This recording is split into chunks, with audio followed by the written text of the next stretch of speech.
Daniel, Daniel, Daniel. Le RPK, bien sûr, parce que si tu regardes cette vidéo et que tu t'appelles Daniel toi-même, tu dois te dire pourquoi est-ce que je t'appelle 3 fois. Es-tu Beetlejuice? Non.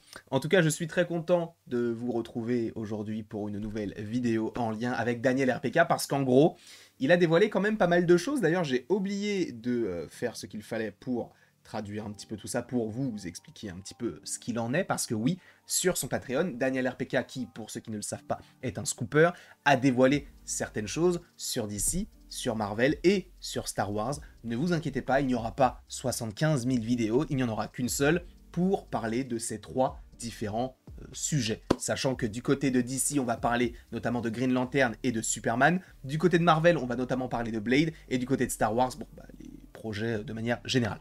Donc, évidemment, si vous ne voulez absolument rien savoir concernant ces projets, surtout sur DC, parce qu'il n'y a pas vraiment de spoilers sur Marvel et sur Star Wars, restez, mais si vous ne voulez rien savoir concernant DC, bah partez, allez boire une petite, un petit jus d'orange. Ça fait toujours du bien. Du coup, on va commencer tout de suite avec les Green Lantern. Pour ceux qui ne le savent pas, il y a bel et bien un projet qui est en préparation, qui s'appelle, normalement, en tout cas pour l'instant, Lanterns, avec John Stewart et Hal Jordan en tête d'affiche, une série qui devrait se passer sur Terre avec un meurtre lugubre, voilà, ils sont là pour en parler, ou en tout cas essayer de démêler le vrai du faux. Et on a des informations parce que récemment, hier en fait, je vous ai fait une vidéo, et je pense que vous en avez entendu parler un petit peu à droite à gauche, mais Josh Brolin a reçu, ou aurait reçu une offre pour jouer Hal Jordan, et Daniel RPK confirme. Il confirme, et je vais l'écrire, vous le lire.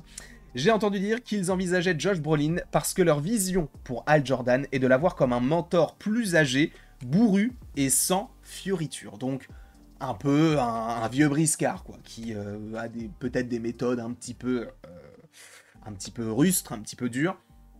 Josh Brolin en tant que Green Lantern dans une série Lanterns, qu'est-ce que vous en pensez? Sincèrement, déjà, à la base, est-ce que vous êtes chaud ou pas d'avoir un Green Lantern plus âgé? Enfin, imaginez peut-être 40 ans, là le frérot il a plus de 50 ans. Est-ce que pour vous, c'est de bon augure ou pas du tout? Dites-moi évidemment tout cela dans les commentaires. Mais donc oui, Daniel RPK confirme qu'ils ont bel et bien envisagé Josh Brolin pour jouer Hal Jordan, mais il parle également de John Stewart comme étant quelqu'un évidemment de plus jeune et sans réelle expérience, en gros. Donc ça va être assez intéressant de mêler un petit peu tout ça, sachant que ça avait été entre guillemets de très très loin décrit comme une série similaire à True Detective. On verra ce qu'il en est par rapport à ça.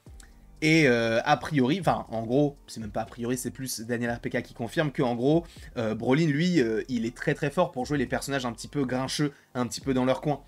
Il l'a déjà fait notamment pour jouer Thanos, pour jouer Cable, même récemment lorsqu'il a joué dans Dune, il était aussi, il était un peu, de temps en temps il souriait avec Lisan Al-Gaib, mais c'est vrai qu'il paraissait un peu grincheux, en plus il a une voix qui porte, etc. Donc en vrai, ça pourrait coller avec l'image qu'ils en veulent. La série devrait donc commencer son tournage l'année prochaine. Donc si, je vous le rappelle, s'il y a un tournage qui débute en 2025, supposément une série qui pourrait sortir en 2026, sachant, je vous le précise, que normalement l'année prochaine, on devrait, selon certaines rumeurs, avoir au moins Peacemaker saison 2, et cette année, on a même normalement Creature Commandos. Donc on aura du contenu en lien avec DC, d'ici justement les futures années. De plus, donc l'histoire suivrait Hal et John alors qu'ils enquêtent sur un mystère autour d'un meurtre tordu et bizarre, découvrant une conspiration qui aura un impact sur l'ensemble de l'univers DC selon une grille de production. On verra ce qu'il en est réellement, mais voilà ce qu'on pouvait dire sur les Green Lantern. Maintenant passons à Superman, parce qu'il y a des premiers retours qui sont sortis, ou en tout cas en interne, et qui ont glissé quelques petits mots à Daniel RPK selon lui, c'est que le film serait fantastique. Le film serait fantastique, c'est a priori à l'opposé de ce qu'il y avait du côté du DCEU, donc l'univers de Snyder, etc. Ce sera à l'opposé de tout ceci. A priori, c'est un passage complet de la science-fiction hardcore et à la fantasy.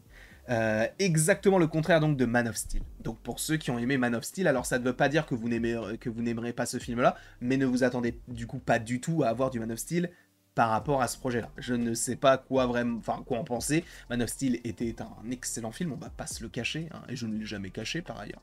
Mais c'est vrai que, bon, bah là, on a une nouvelle vision qui semble a priori plutôt positive. Après, encore une fois, on jugera en l'état lorsque nous aurons les premiers trailers et surtout lorsque nous verrons le film. Parce qu'il est possible que la communication soit plutôt bonne du côté de DC, mais en même temps, il est fort possible aussi que le film soit pourri. Comme il est fort possible qu'il soit génial. On sera là de toute manière pour donner notre avis de manière totalement objective.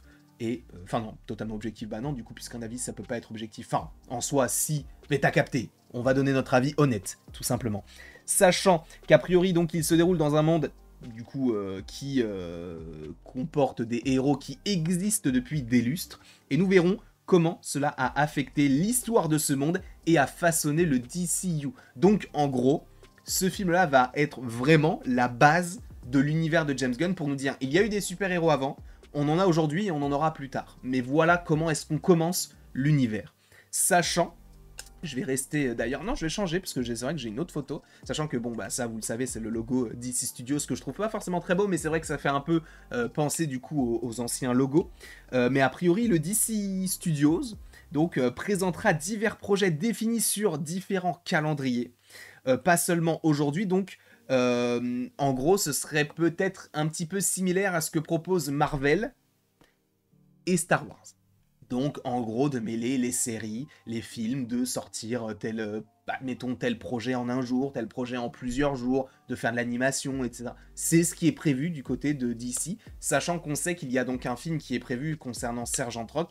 Alors, je ne sais pas quoi en penser véritablement, parce que je ne connais pas personnellement le personnage, mais en tout cas, voilà ce qui est prévu, voilà ce qu'on sait concernant DC. On va totalement changer de logo pour passer à du rouge avec Marvel Studios. Parce qu'a priori, il y a une vidéo, n'importe quoi, une réunion qui est prévue en interne pour décider du sort de 2 projets. Et ça me fait peur. D'un côté, on a Armor Wars, qu'on a déjà évoqué récemment parce que je pense que le projet pourrait se transformer en West Coast Avengers, en gros. Je vous inviterai à aller voir les vidéos en question si vous en avez envie. Mais du coup, il y a donc l'avenir de ce projet Armor Wars qui sera discuté à ce moment-là, mais aussi le projet Blade. Et de savoir si on annule ou pas les films. On verra. Je ne l'espère pas, puisque Blade, c'est un film que j'attends depuis maintenant énormément de temps, et je ne vais pas vous mentir. Je vais être honnête avec vous. Si, admettons, on entend que le film Blade est annulé, vous aurez une vidéo de 20 minutes qui crachera sur Marvel. Parce que là, c'est une honte. S'ils ne le font pas, c'est une honte. Et on sera là pour en parler. S'ils le font, j'espère qu'ils le feront, parce qu'ils ont eu combien 2-3 réalisateurs. Ils ont eu je ne sais pas combien de scénarios, peu importe, et scénaristes aussi. S'ils ne le font pas, c'est une honte. On en parlera à un moment donné. Sachant que Daniel RPK précise qu'il y a dans les cartons de Marvel des projets pas encore annoncés, sans compter Vision Quest, Wonder Man et ce genre de projets qu'on n'a pas encore officialisés avec un logo, etc., mais qu'on sait qu'ils arrivent. Il y a des projets, a priori au moins 5, qui sont prévus en live action du côté de Marvel Studios. Alors on peut imaginer, hein, les noms des projets ne sont pas évoqués par Daniel RPK, mais on peut imaginer Nova, on peut imaginer Fantôme Blonde ou Blonde Fantôme, je ne sais plus comment ça s'appelle, on peut imaginer le projet là sur l'équipe de Jimmy Woo.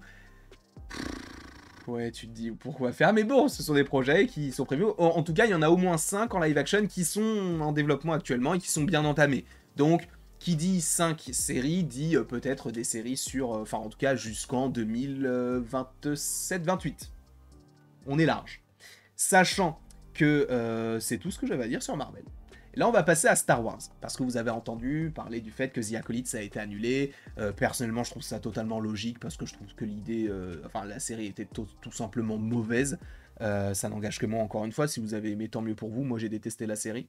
Même s'il y avait des procédés qui étaient assez intéressants. Je vous inviterai à aller voir la critique des différents épisodes si vous en avez envie. Mais a priori, selon Daniel RPK, il a entendu dire que plusieurs séries sont en cours de développement, sachant que pour l'instant, de sûr, on sait qu'il y a Andor saison 2, mais c'est tout.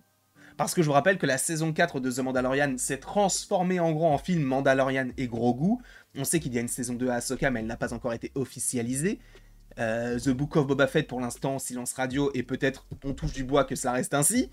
En tout cas, il y a pas mal de projets qui sont en cours de développement des séries. Ok. mais il semble qu'il prévoit de ne sortir, et ça c'est intéressant, qu'une seule série live action par an, à partir de 2025.